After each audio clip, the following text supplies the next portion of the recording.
Bismillahirrahmanirrahim. Assalamualaikum warahmatullahi wabarakatuh. Alhamdulillahirrabbilalamin wa bihi nasta'in ala umuri dunya waddin. Wassalatu wassalamu asrofil anbiya'i wal mursalin wa ala alihi washabihi ajma'in amma ba'du. Kembali lagi bersama saya Gus Aa dalam kajian Tafsir Luqman. Pada pembahasan kali ini kita akan membahas kelanjutan dari tema kita kemarin, yaitu tentang ain. Di mana di sini kita akan membahas tentang arti dari masing-masing ain ya. Dari ain 1 sampai dengan ain 13 yang dimana itu merupakan atau merujuk kepada titik anatomi manusia. Nah, sebenarnya sederhana. Ya sering menjadi sebuah pertanyaan kenapa ain 1 itu otak atau pribadi, kenapa ain 2 mata dan seterusnya ya. Sebenarnya sederhana. Sederhana yang saya maksud adalah itu sebenarnya posisi organ tubuh kita yang dikonversikan menjadi urutan ain dalam Al-Quran. Ya sederhananya gini, ain 1 kan dari kepala ya. Dari ain 1 ini kepala, otak ya, otak. Terus kemudian turun, ain 2 mata, makanya di situ ain 2 mata. Terus kemudian turun lagi, ya, THT. 4 itu rangka ya, karena di sini ada rangka. Terus kemudian 5 di situ adalah tangan. 6 persendian ya, persendian, 7 itu paru-paru, turun lagi 8 jantung, 9 hati atau pankreas ya, 10 di situ pencernaan ya, atau usus. Terus kemudian turun lagi 11 itu tali rasa, pusar ya. Terus kemudian turun lagi di gak berani pegang saya, alat vital ya. Terus yang terakhir adalah 13 kaki. Nah, inilah urutan dari ain 1 otak ya, ain 2 mata, ain 3 THT, ain 4 rangka, ain 5 tangan, ain 6 persendian, ain 7 paru-paru, ain 8 jantung, ain 9 hati ya, ain 10 pencernaan, ain 11 tali rasa, ain 12 alat vital ya. Terus kemudian ain 13-nya adalah kaki. Di mana pada ain-ain tersebut nantinya akan berfungsi ya, akan kita fungsikan bisa dibilang sebagai obat nantinya ya, atau asyifa. Nah, di sini tentu ada penggunaannya juga khusus ya. Khusus yang dimaksud adalah untuk orang-orang yang sudah mengerti juznya di dalam Al-Qur'an atau bagiannya di dalam Al-Qur'an. Nah, begitu. Nah, begitu juga dengan ain selanjutnya dari 14 ya. Ain 14 itu adalah dari ain 14 sampai dengan ain 22 itu adalah merupakan perjalanan hidup manusia dari sebuah rencana sampai kepada target atau hasil yang diinginkan. Maka di situ kan sesuai dengan prosesnya ya. Ain 1 itu ain 14 adalah rencana. Ain 15 itu langkah nyata. Begitu orang punya rencana kan harus diaplikasikan, harus direalisasikan. Makanya ain 15 itu adalah langkah nyata. Ain 16 adalah intisari atau dasar. Diambil dari halaman 16 ya. Halaman 16 itu kan tanah ya, dasar atau intisari. Manusia juga diciptakan dari intisari tanah ya. Terus kemudian 17 adalah estimasi atau rokaat. Karena apa itu digambarkan dari ini. Dari seperti huruf, seperti jumroh. Ya, ini lubangnya, ini ada tiangnya, terus kemudian kita akan melempar batu ya di sini. Nah, makanya di situ ain 17 adalah disebut dengan estimasi atau rokaat ya, sesuai dengan 17 rokaat. 18 itu adalah pertimbangan atau kesehatan ya, karena ain juga ilmu tentang kesehatan. 19 itu pemusatan ya, atau pemecahan masalah. Itu berkaitan dengan surat Maryam ya. Terus kemudian 20 aturan main itu berkaitan dengan surat Toha yang memiliki jumlah ayat 135. Toha sendiri surat ke-20. Ya. 21 Qaf, kepala ya. Makanya di sini kita sering menulis di kop surat ya. Nyundul bola juga ngekop kan gitu. Nah, terus kemudian juga yang terakhir adalah 22. 22 adalah target ya. Terakhir itu 22. Nah, kemudian yang dari ain 31 sampai dengan ain 23. Nah, kalau tadi dari 14 ke 22, nah sekarang bukan dari 23 ke 31 tapi sebaliknya. Dari 31 ke 23. Nah, sebaliknya jadinya. Karena apa? Di situ dari pertama yaitu 31 adalah faktor X, ya, faktor X. Makanya di dalam surat Ad-Dahr ya, surat Ad-Dahr ayat 1, di situ kan Allah berfirman kita untuk meminta kita untuk mengingat bahwa kita awalnya dulu adalah bukan siapa-siapa. Bahkan di situ dikatakan sesuatu yang belum bisa disebut apa-apa, kan gitu kan. Makanya 31 adalah faktor X. Kemudian 30 ya, inti manusia. Ya. Kemudian inti manusia atau kandungan. Nah, kemudian yang 29-nya kan gejolak ya. Ya, di mana kan ya itu proses, bisa dibilang proses embriologinya ya. Kemudian 28 itu adalah manajemen atau pemberian ruh dan juz ya. Nah, kemudian selanjutnya adalah yang ke-27 ya. 27 itu adalah usaha atau pembentukan manusia. Jadi secara organ itu sudah terbentuk semua, sudah terbentuk secara lengkap atau secara sempurna. Nah, kemudian 26 di situ adalah modal, potensi, waktu atau putaran, karena di situ kan bayi kan berputar ya, tawaf di dalam rahim ibu ya. Kemudian 25 lingkungan ya, rahim itu sendiri, gitu loh, tempatnya. Kemudian 4 itu adalah kaitan atau petunjuk arah. Nah, di situ kan istilahnya tinggal si bayi itu, cabang bayi itu udah kaitan di sini adalah berkaitan dengan pusar ya, dengan tali rasa dengan ibu ya. Maka di situ adalah kaitan dan petunjuk arah, karena di situ sudah waktunya untuk keluar. Yang terakhir adalah 23 manusia. Nah, artinya di sini manusia adalah bentuk bayi yang sudah terlahir ke dunia. Begitu. Nah, selanjutnya kita akan melihat bagaimana kita mengaplikasikan ain-ain tersebut ke dalam diri kita yang berkaitan dengan karakter manusia. Terlebih lagi, ada satu hal yang menarik yang kemarin sudah kita singgung sedikit, bahwa Rasulullah pernah bersabda yang diriwayatkan oleh Imam Muslim dan Tirmizi. Di situ Rasulullah bersabda, ain adalah hak. Seandainya ada sesuatu yang dapat mendahului ain, seandainya ada sesuatu yang mendahului takdir, niscaya ainlah yang dapat mendahuluinya. Nah, ini menarik. Mendahului takdir sini yang saya garis bawahi di sini. Ini cukup menarik. Karena hari ini berkaitan dengan apa? Berkaitan dengan sebuah informasi, sebuah takdir kita. Ya, ini di sini menarik. Menariknya kenapa begini? Terkadang setiap kita memiliki sebuah permasalahan, memiliki sebuah hal yang kita tidak tahu jalan keluarnya seperti apa. Kita sebagai umat muslim, kita sholat 2 rakaat. Yang bisa kita kenal atau biasa kita kenal dengan kita melakukan sholat istikharah kan. Kita beristikharah, kita memohon kepada Allah untuk diberikan petunjuk di situ. Nah, yang jadi permasalahan adalah kita kadang-kadang masih meraba, kadang-kadang kita masih kebingungan untuk mendeskripsikan misalnya, atau apakah ini memang jawaban dari Allah atau bukan, atau hanya sekedar imajinasi saya, atau saya sekedar mengkait-kaitkan dengan masalah saya. Ini masih menjadi sebuah pertanyaan juga dalam diri saya. Nah, inilah yang akan kita bahas, bagaimana kita menggunakan ain untuk mendahului takdir. Sudah saya singgung pada pembahasan sebelumnya tentang bagaimana kita membaca tanda ruku atau tanda ain yang berkaitan dengan juz tertentu di sini ya. Nah, mungkin untuk lebih mudahnya di sini saya akan mengambil contoh beberapa juz ya. Nggak mungkin kalau saya urai satu persatu, nanti ada sesinya tersendiri yang bisa saya urai satu persatu. Di sini mungkin langsung saja. Di sini saya akan ambil contoh misalnya di juz 14 ya. Yang banyak ini, juz 14 ya. Saya ambil contoh di juz 14.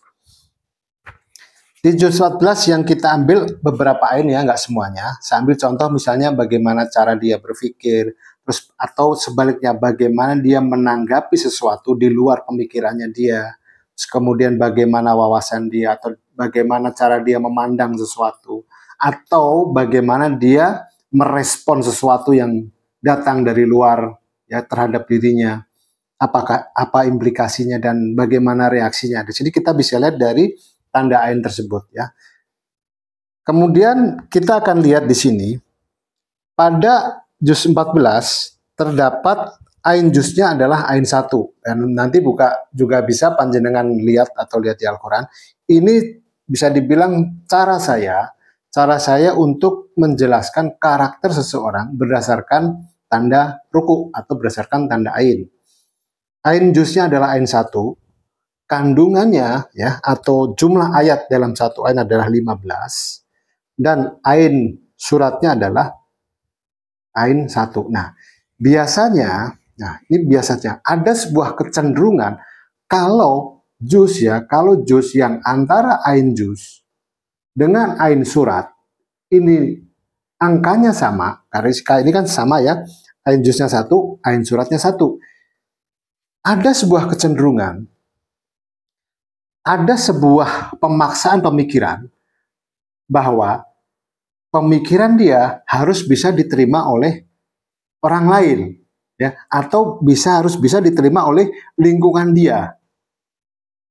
Ya, rata-rata seperti itu, memiliki kecenderungan seperti itu. Dengan kata lain, ada sifat atau ada kecenderungan egois jadinya. Itu dari sisi negatif.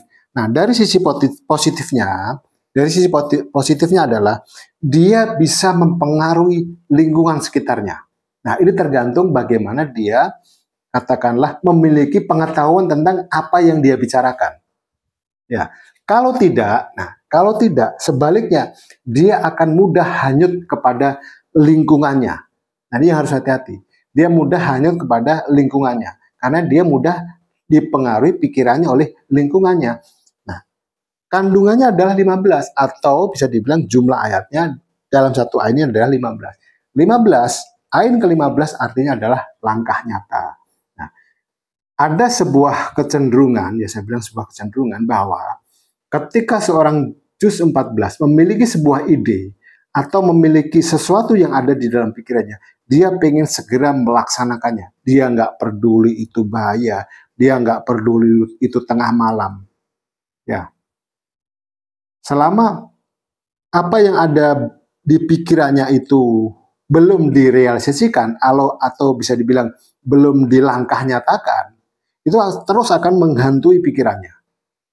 Bisa-bisa dia nggak bisa tidur karenanya. Terus kemudian selanjutnya, gampangannya saya lompat-lompat ya, ain 3. Nah, ain 3 itu adalah THT atau bagaimana dia bicara, terus kemudian bagaimana dia mendengar. Ya, ini ainnya juga sama antara ain surat dengan ain juz itu sama, yaitu 3. Ain juznya 3, ain suratnya juga 3. Nah, artinya bahwa ketika juz 14 bicara dalam sebuah komunitas, bisa dibilang dia nggak mau kalah dalam hal pembicaraan. Dia pengennya tampil. Nah, begitu. Ya. Nah, bisa dibilang ya cerewet lah orangnya gitu. Cuma di sisi positifnya adalah dia juga bisa menjadi pendengar yang baik. Ya, di samping dia juga ngomongnya banyak, cuman dia juga bisa menjadi pendengar yang baik. Nah, di sini ainnya atau jumlah ayat dalam satu ain itu adalah ain 19. 19 ayat. Ain ke-19 artinya adalah apa? Permasalahan sekaligus pemecahannya. Nah, artinya di sini bisa menjadikan sebuah indikasi bahwa dari sisi positifnya kita bisa melihat bahwa ketika seorang juz 14 berbicara, dia bisa menjadi solusi buat kita. Nah, karena di sini juga pemecahan masalah artinya. Tapi di sisi lain, negatifnya apa? Kalau dia sudah ngomong, itu bisa juga menjadi permasalahan buat dia dan orang yang diajak bicara. Karena apa? Dia ngomongnya tuh ya kadang-kadang nggak bisa di stop gitu loh, nggak bisa berhenti. Ibaratnya nih dalam keadaan dia emosi, ya mau di pasar, mau itu di mall, mau itu di tetangga. Kalau dia mau ngomel ya ngomel aja gitu, nggak bisa dibatasin. Nah, ini dari sisi negatifnya. Inilah bagaimana kita cara membaca ain ya. Kita ambil contoh misalnya juz lain lagi. 14 kita ambil contoh lagi misalnya di juz 16 ya. Ambil contoh lagi di juz 16. Nah, di juz 16 ya. Juz 16. Ain satunya atau ain juznya itu adalah jelas pasti satu ya karena dari pemikirannya dia. Kemudian jumlah ayat dalam satu ain itu adalah 12. Kemudian ain suratnya itu adalah 10. Ya, 10. Nah, dari satu ya dari diri kita misalnya juz 16, pemikirannya bagaimana? Nah, ini satu kandungannya adalah 12. 12 itu artinya adalah kalau secara fisik alat vital ya, tapi kalau dari sisi psikis atau dari sisi karakter di sini memiliki arti nafsu, motivasi, ya, kemudian juga emosi juga termasuk di 12. Nah, disinilah kadang-kadang kalau 10 ini kan perut pencernaan, ya, perut pencernaan.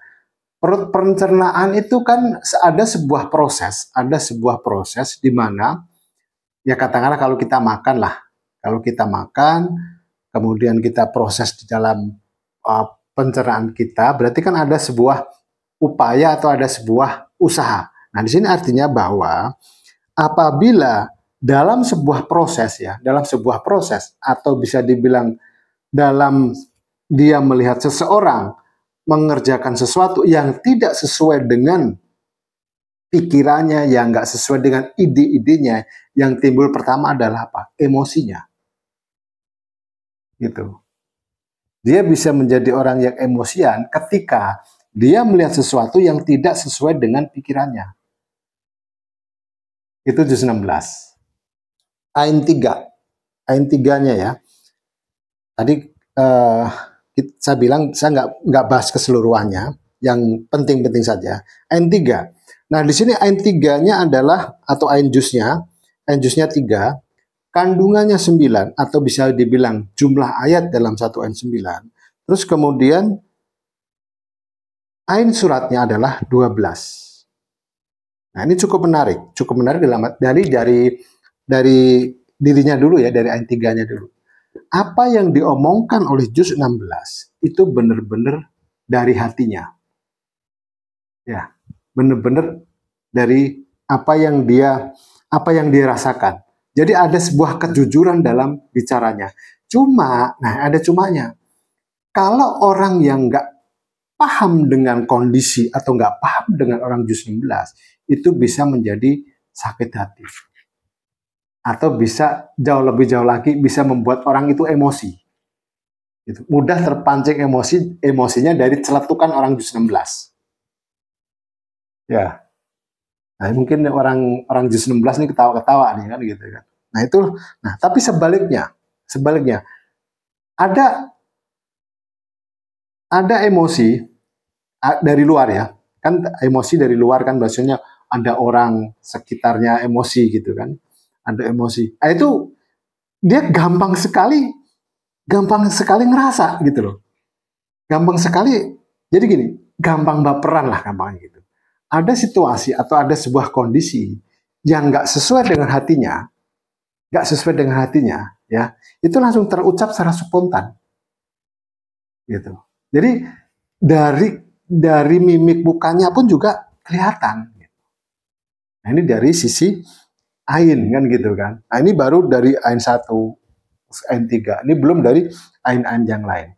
Nah, inilah cara kita ya khususnya adalah saya bagaimana membaca karakter dari juz masing-masing juz yang kita jelaskan atau kita deskripsikan berdasarkan ain. Nah, selanjutnya kita akan membahas tentang bagaimana kita membaca isyarah atau tanda-tanda Allah yang dikatakan pada hadis Rasulullah yang mengatakan seandainya ada sesuatu yang dapat mendahului ain, ya mendahului takdir adalah ain. Kita akan bahas. Sudah saya singgung sedikit sebelumnya ya bahwa ketika kita menghadapi sebuah masalah menghadapi sebuah cobaan hidup, ya. Terkadang kita susah atau tidak mudah untuk mendapatkan jawaban ketika dihimpit pada sebuah problema hidup. Salah satunya adalah kita sholat, ya, melakukan sholat, kemudian kita beristikharah kepada Allah untuk diberikan petunjuk, untuk diberikan isyarat bagaimana kita harus berbuat, bagaimana kita harus bersikap, sehingga kita tidak salah dalam mengambil sebuah keputusan atau salah dalam mengambil jalan hidup kita. Sebenarnya Al-Quran memberikan sarananya untuk itu. Kenapa? Al-Quran juga firman Allah. Tentu saja Al-Quran memberikan sarana bagi kita untuk bagaimana kita membaca isyarat dari Allah. Yang tadi seperti saya bilang, ain, ya, ain di sini adalah yang dapat mendahului takdir di sini. Nah, ini kalau saya bisa sebut bagaimana cara kita beristikharah dengan Al-Quran. Caranya sangat mudah. Dan kita bisa lakukan ketika kita benar-benar tidak tahu harus berbuat apa. Beda dengan hanya kita iseng ya. Ini jangan kalau menurut saya nggak perlu dilakukan gitu. Karena ya buat apa kalau iseng kan gitu. Karena kalau iseng pun juga hasilnya juga tentu iseng gitu. Nah, di sini adalah kita harus melakukan ketika kita benar-benar memerlukan sebuah jawaban. Ketika kita memerlukan sebuah saran dalam tanda kutip. Ya, kalau dalam istikharah dengan sholat, kita susah untuk menentukan apakah ini benar jawaban dari Allah, apakah ini hanya sekedar angan-angan kita atau hanya sekedar kiasan. Nah, tapi dengan Al-Quran kita diberikan tanda-tandanya. Tanda-tandanya dari apa? Dari ain. Di sini saya akan saya contohkan bagaimana kita beristikharah dengan Al-Quran. Yang pertama-tama kita lakukan adalah usahakan. Ini saya bicara dalam tataran ideal ya, dalam tataran ideal. Dalam tataran ideal adalah usahakan kita dalam keadaan suci, ya, berwudu, ya, berwudu. Dan kalau memungkinkan, sholat 2 rakaat terlebih dahulu. Nggak sempat juga tidak masalah. Yang penting adalah bersuci. Kalau nggak bisa bersuci ya cukup bertayamun. Ya. Nah, kemudian Al-Quran yang dipergunakan juga khusus. Yang saya maksud khusus adalah Al-Quran yang 16 baris ya. 18 baris ya. 18 baris dalam satu halaman dan 16 halaman dalam satu juz ya. Sekali lagi saya ulang, Al-Quran yang kita gunakan sebagai istikharah adalah Al-Quran yang 18 baris. Nah, kemudian sebelum kita membuka Al-Quran, ya, mintalah petunjuk dari Allah. Ya, nah, yang biasa saya lakukan adalah, atau yang sering saya lakukan adalah, saya memohon kepada Allah, ya Allah, tolong berikan petunjuk-Mu ya Allah. Petunjuk melalui gerakan tangan-Mu ya Allah. Seluruh tubuhku adalah milik-Mu ya Allah. Ruhku adalah milik-Mu ya Allah. Jiwaku adalah milik-Mu ya Allah. Ya Allah, berikanlah petunjuk-Mu melalui gerakan tanganku untuk membuka Al-Quran. Kemudian buka Al-Quran. Nah, dibuka. Setelah kita buka, di sini ya saya bilang tadi bahwa ada tanda ain di sini. Nah, tanda ain tinggal kita lihat di sini. Tanda-tanda ainnya. Nah, ini misalnya saya ambil contoh nih ya. Di sini yang saya buka adalah di surat An-Nur ya. Ya, yang merupakan juz 18. Kemudian ainnya adalah juznya adalah 12 di halaman sebelah kanan, di halaman sebelah kiri itu adalah ainnya 13. Ain 12, jumlah ayat dalam satu ain adalah 10, terus angka yang di atas atau ain suratnya adalah 6. Nah, di sini kalau kita lihat, ini, ibaratnya begini, sederhananya begini, kalau kita sederhanakan, 6 ya, mungkin saya akan sederhanakan aja. 6 di sini adalah artinya sendi, ya, sendi, syaraf, hukum, ya, terus kemudian 10, terus kemudian 12. Nah, bisa dibilang ada hukum, ada hukum-hukum yang membuat Anda itu berpikir, terus kemudian dari hal itu akan menimbulkan 12. 12 bisa berarti banyak. Satu, bisa berarti hal-hal tersebut bisa menimbulkan sebuah emosi. Tapi di sisi lain, bisa membuat sebuah motivasi, karena 12 juga artinya adalah motivasi. Nah, kalau kita ambil positifnya adalah, ya kita ambil artinya adalah di sini motivasi aja. Ya, kalau kita berhusnudonnya ya, kita ambil positifnya adalah, nah kemudian dia jatuh di ayat berapa tanda ain tersebut. Misalnya kalau di sini jatuhnya adalah di surat An-Nur ayat 50. An-Nur adalah cahaya. Ya. Nah, insya Allah di sini kalau kita bicara positif ya, insya Allah ada sebuah cahaya, ada sebuah cahaya yang masuk dalam kehidupan kita, yang sehingga ini 50 apa? 50 adalah suratnya adalah Qaf. Gitu loh. Qaf artinya apa? Nah, kalau di dalam arti ain, Qaf kan atau ain ke-21 ya. Ain ke-21 itu artinya adalah apa? Pemikiran ulang. Nah, Anda harus memikirkan ulang apa yang sudah Anda lakukan. Anda harus memikirkan ulang hal-hal apa saja yang akan terjadi, apa yang sudah terjadi, dan kemudian Anda juga harus mengantisipasi hal-hal apa saja yang akan terjadi. Nah, kemudian di sisi lain, karena ini karena ini adalah ayat 50, kita korelasikan kepada surat yang jumlah ayatnya 50.